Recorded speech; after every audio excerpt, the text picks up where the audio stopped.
Hey guys, just wanted to show you how to start this assignment. So we are in Google Classroom. So once we're in Google Classroom, go to the Classwork tab. You'll notice that there's a new section, the Intro to Personal Finance section. So the way this is going to work is each assignment will have a number. That way you just keep track of the numbers.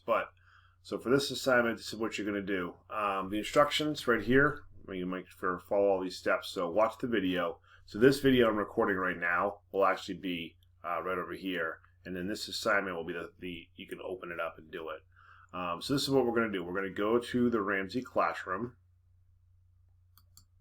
All right, so now we're in Ramsey Classroom. You're just going to go to Class Content. Then you guys already did the pre-test. We're going to go to Intro to Personal Finance. And then we're going to be doing the Before You Begin section. So the way you're going to do this is you're going to go through. There's video to watch here. Then you're going to have a little walkthrough, Welcome to Personal Finance. And we'll go over this a little bit in class today too. Some quotes to read, the outcomes, some key terms.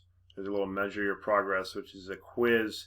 There's no right or wrong answer here. And then you're going to be starting your journal. So the journal you're going to be doing in Google Classroom.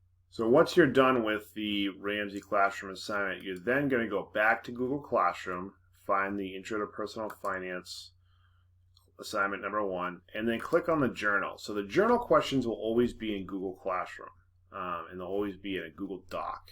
So you can then, so it says after completing the Before You Begin section, complete the journal questions below and submit in the Google Classroom. So now you have 2 questions. There's no wrong answers to these guys, all right? So this is just what you think. The journals will never have a wrong answer. I will read the answers, and I will comment on them. If they look good, they look like a nice solid remark, I'll just say something brief. If they seem like they need a little bit more, or if I want you to think a little bit more about something that you wrote, I will send a note to you via Google Classroom and just say, hey, nice job, but, what do you think about this? And then that will be, up to you to respond to. So that's how that's going to work, all right? So then when you're done, just make sure you hit turn in so that you get credit for this assignment, all right? All right, good luck, guys.